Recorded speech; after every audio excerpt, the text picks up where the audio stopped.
The two angels came to Sodom at evening. Lot sat in the gate of Sodom. Lot saw them and rose up to meet them. He bowed himself with his face to the earth, and he said, "See now, my lords, please come into your servant's house. Stay all night, wash your feet, and you can rise up early and go on your way." They said, "No, but we will stay in the street all night." He urged them greatly, and they came in with him and entered into his house. He made them a feast and baked unleavened bread, and they ate. But before they lay down, the men of the city, the men of Sodom, surrounded the house, both young and old, all the people from every quarter. They called to Lot and said to him, "Where are the men who came in to you this night? Bring them out to us, that we may have sex with them." Lot went out to them through the door and shut the door after himself. He said, "Please, my brothers, don't act so wickedly. See now, I have 2 virgin daughters. Please let me bring them out to you, and you may do to them what seems good to you. Only don't do anything to these men, because they have come under the shadow of my roof." They said, "Stand back." Then they said, "This one fellow came in to live as a foreigner, and he appoints himself a judge. Now we will deal worse with you than with them." They pressed hard on the man Lot and came near to break the door. But the men reached out their hand and brought Lot into the house to them and shut the door.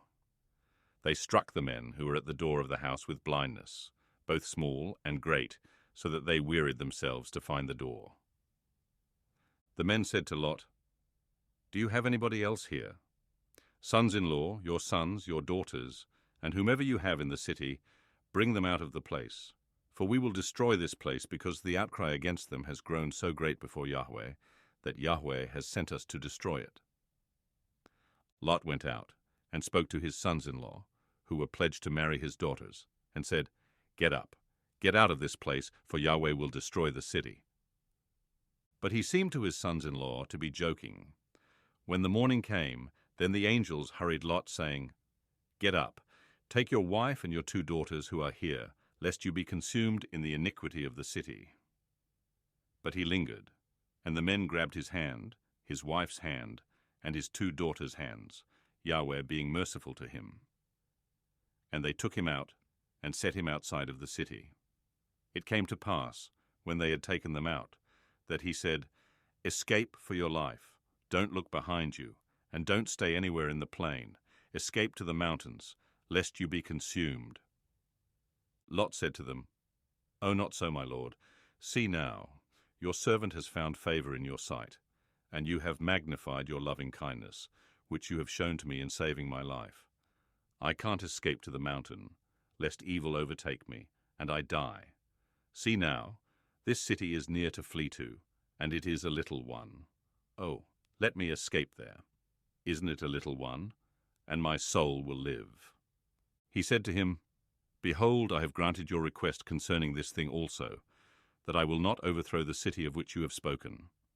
Hurry, escape there, for I can't do anything until you get there." Therefore the name of the city was called Zoar. The sun had risen on the earth when Lot came to Zoar. Then Yahweh rained on Sodom and on Gomorrah sulfur and fire from Yahweh out of the sky. He overthrew those cities, all the plain, all the inhabitants of the cities, and that which grew on the ground. But Lot's wife looked back from behind him, and she became a pillar of salt. Abraham went up early in the morning to the place where he had stood before Yahweh. He looked toward Sodom and Gomorrah, and toward all the land of the plain, and saw that the smoke of the land went up as the smoke of a furnace.